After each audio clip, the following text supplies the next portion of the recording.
નમસ્કાર વિદ્યાર્થી મિત્રો, આપ સૌનું આજના વિડીયો લેક્ચરમાં હાર્દિક સ્વાગત છે. તો આજે આપણે અભ્યાસ કરવાનો છે ધોરણ 9માં વિજ્ઞાન વિષયની અંદર અંતર સમયના આલેખો. તો આપણે ગયા લેક્ચરમાં આપણે થોડાક આલેખો વિશે માહિતી મેળવી હતી. આજે એના વિશે આપણે થોડીક વધારે માહિતી મેળવવાના છીએ. તો ચાલો જોઈએ અંતર સમયના આલેખો. અંતર અને સમયનો આલેખ. તો આપણે અહીં જોઈએ તો કે કોઈ વસ્તુના સ્થાનમાં સમયની સાપેક્ષમાં થતો ફેરફાર એક સુવિધાજનક સ્કેલ પસંદ કરી અંતર સમયના આલેખ દ્વારા દર્શાવી શકાય છે. અને આ આલેખમાં સમયને એક્સ અક્ષ પર તથા અંતરને વાય અક્ષ પર લેવામાં આવે છે. તો અંતર સમયના આલેખને વસ્તુની વિવિધ અવસ્થાઓ માટે દર્શાવી શકાય છે. અહીં વાત કરેલી છે એમ કે આલેખમાં એક્સ અક્ષ પર, એટલે કે આ જે અક્ષ બતાવી છે તમને, એ એક્સ અક્ષ બરાબર, તેના પર સમયને દર્શાવેલો છે અને વાય અક્ષ પર અંતરને દર્શાવેલું છે. એટલે કે અંતર અને સમયનો આલેખ છે. એક સાઈડ સમય છે અને એક સાઈડ અંતર છે. જેમ કે સમાન ઝડપ, અસમાન ઝડપ, સ્થિર સ્થિતિ વગેરે આ આલેખ પરથી જાણી શકાય છે. એટલે કે આ આલેખ દ્વારા આપણે ઝડપ કેવી, સમાન છે કે અસમાન છે, સ્થિર સ્થિતિ છે વગેરે આપણે જાણી શકીએ છીએ. આપણે જાણીએ છીએ કે જ્યારે વસ્તુ સમાન સમયગાળામાં સમાન અંતર કાપે તો અચળ ઝડપથી ગતિ કરે છે તેમ કહેવાય. જે દર્શાવે છે કે વસ્તુએ કાપેલ અંતર સમયના સમપ્રમાણમાં છે.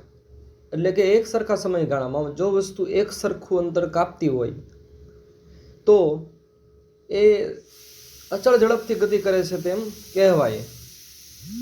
અને અંતર એ સમયના સમપ્રમાણમાં છે તેમ પણ કહી શકાય અહીંયા આપણે. તો આગળ થોડીક માહિતી આપણે મેળવીએ વધુ. તો આમ અચળ ઝડપ માટે અંતર વિરુદ્ધ સમયનો આલેખ સીધી રેખા મળે છે, જે આકૃતિમાં દર્શાવેલ છે.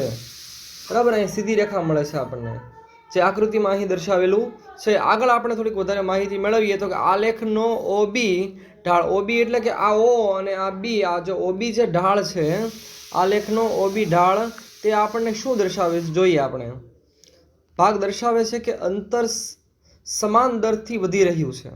અંતર છે એ સમાન દરથી વધી રહ્યું છે. અહીં નોંધો કે જો વાય અક્ષ પર વસ્તુએ કાપેલા અંતરના મૂલ્ય જેટલું જ તેણે સ્થાનાંતરનું મૂલ્ય લ્યો તો તમને અચળ ઝડપને બદલે વેગ એવું તમે વાપરી શકો. અહીંયા અંતર શબ્દ વાપર્યો છે, પણ અંતરની જગ્યાએ જો તમે વાય અક્ષ પર, અંતરની જગ્યાએ જો તમે અહીં વાય અક્ષ પર સ્થાનાંતર લો તો તમને અચળ ઝડપની બદલે તમે અચળ વેગ શબ્દ વાપરી શકો. કારણ કે અંતરને બદલે જો તમે સ્થાનાંતર વાપરો તો એનો મિનિંગ એમ થાય કે એ વેગ કહેવાય, ઝડપ નહીં કહેવાય. આપણે એનો તફાવત પણ જોયેલો છે. તો આપણે અંતર સમયના આલેખનો ઉપયોગ વસ્તુની ઝડપ શોધવા માટે કરી શકીએ છીએ. આ માટે આકૃતિ 8.3માં દર્શાવેલ અંતર સમયના આલેખમાં નાનો ખંડ AB ધ્યાનમાં લો અને AB માંથી એક્સ અક્ષને સમાંતર રેખા B અને વાય અક્ષને સમાંતર રેખા દોરો. A માંથી એક્સ અક્ષને સમાંતર અને B માંથી વાય અક્ષને સમાંતર રેખા દોરો અને બંને રેખા બિંદુ C પાસે મળી ત્રિકોણ ABC ની રચના કરે છે. જોઈએ આપણે કઈ રીતે આલેખમાં વાત કરેલી છે.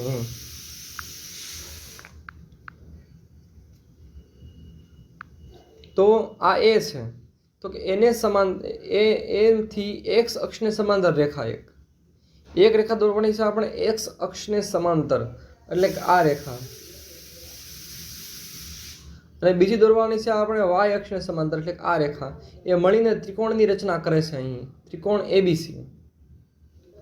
ત્રિકોણ ABC પરથી આપણે સૂત્ર મૂકીએ તો કે આ છે T2 - T1. આપણે આને T1 કીધું છે અને કીધું છે T2. યાદ રાખજો, આને કીધું છે T1 અને કીધું છે T2, એટલે કે આ T1 અને આ T2.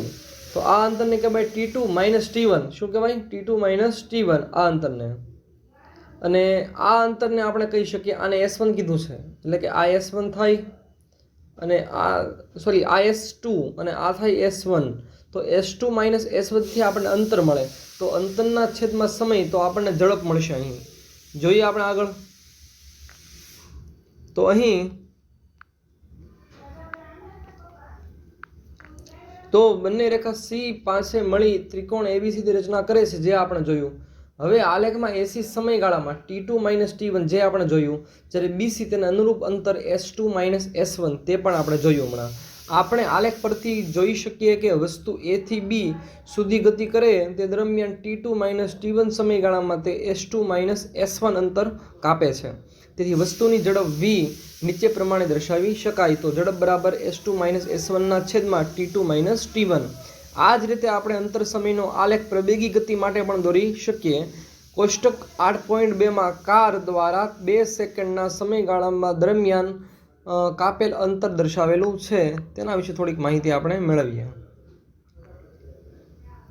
તો અહીં કાર દ્વારા સમય આપેલો છે કે સમય સેકન્ડમાં છે. 0 સેકન્ડમાં અંતર 0 મીટર કાપે છે, 2માં 1 મીટર કાપે છે, 4માં 4, 6માં 9. ટૂંકમાં એક સરખા સમયગાળો 2 સેકન્ડનો છે, પણ અંતર કેવું કપાયેલું, અલગ અલગ કપાયેલું છે. એટલે કે અલગ અલગ સમયગાળામાં અલગ અલગ અંતર કપાયેલું છે.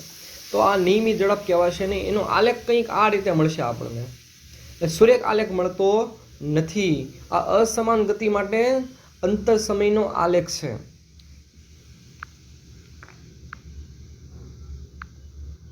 તો આ અંતર સમયનો આલેખ છે, પણ કેવો છે? અસમાન ગતિ માટે.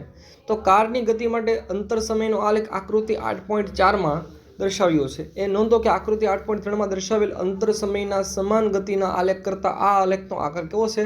જુદો છે. અને આ આલેખની પ્રકૃતિ નિયત સમયમાં કાર દ્વારા કપાયેલ અંતરમાં અરેખીય ફેરફાર દર્શાવે છે.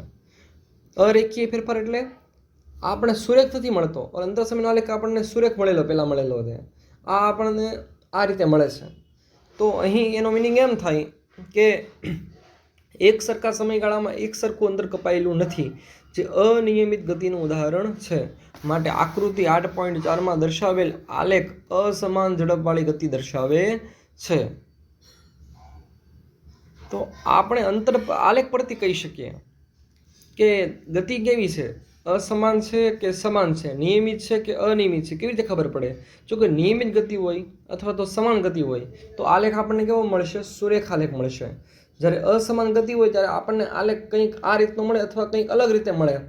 પણ સુરેખ ગતિમાં આલેખ કેવો મળે છે? સુરેખ અચળ ગતિ હોય અથવા તો જે સમાન ગતિ હોય અથવા તો જે નિયમિત ગતિ હોય તેમાં આલેખ આપણે સુરેખ મળે છે, આ રીતનો મળે છે. જ્યારે અહીં આલેખ મળેલો છે તે આ રીતે આલેખ મળેલો છે, એટલે કે અસમાન ગતિ દર્શાવે છે. તો આજના લેક્ચરમાં આપણે વાત કરી આલેખ વિશે. તો જેટલું કાંઈ ભણાવેલું છે તે તમારે પાકી બુકમાં લખવાનું છે અને તેને સમજવાનો પ્રયત્ન કરવાનો છે. તો આવતીકાલે આપણે વધારે અભ્યાસ કરીશું. અસ્તુ. જય હિન્દ, જય ભારત.